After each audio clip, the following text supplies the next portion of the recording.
ஓம்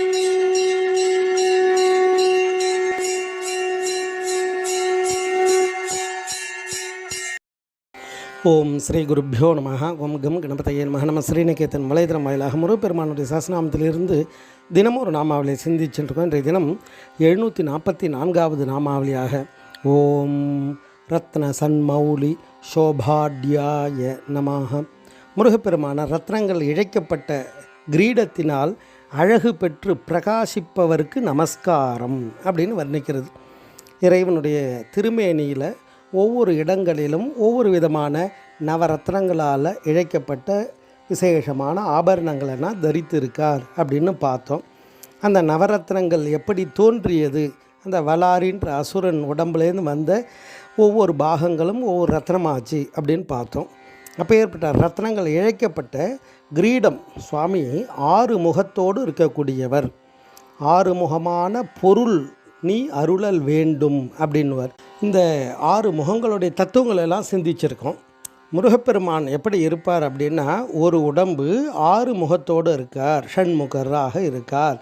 அப்போ ஷண்முகம் மட்டும் இருக்குமானா, ஷண்முகம், ஷட் கிரீடம், ஷட் கிரீவம், 6 கழுத்தும் இருக்கும். ஒவ்வொரு முகத்துக்கும் அந்த கழுத்து பாகமும் வந்து சேர்ந்து இருக்கும் ஒரே உடம்புக்குள்ள.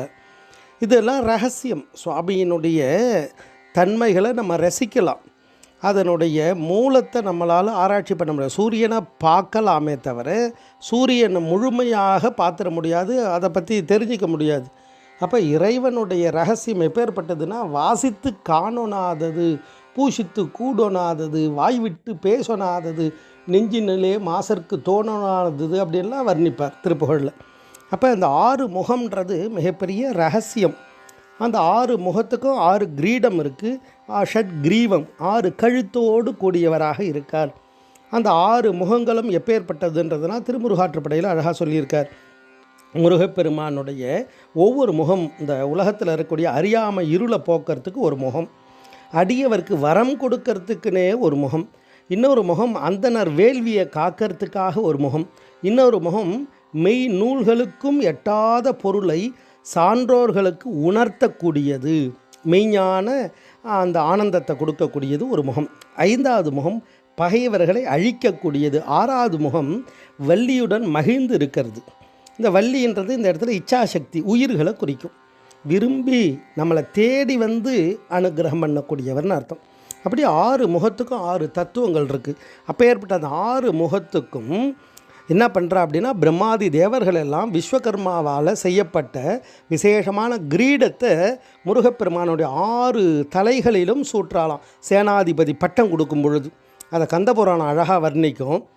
கிரீடானி ச ரம்யானி விஸ்வகர்ம கிருதானி வை நானா ரத்ன விசித்ராணி சுத்தஸ்வர்ணமயானி ச வஜ்ரஹஸ்த சமாதாய பூஷயாமாச ஷண்முகம் அப்படின்னு 6 முகத்துக்கும் 6 கிரீடத்தை சூட்டி அழகு பார்க்கறாலாம்.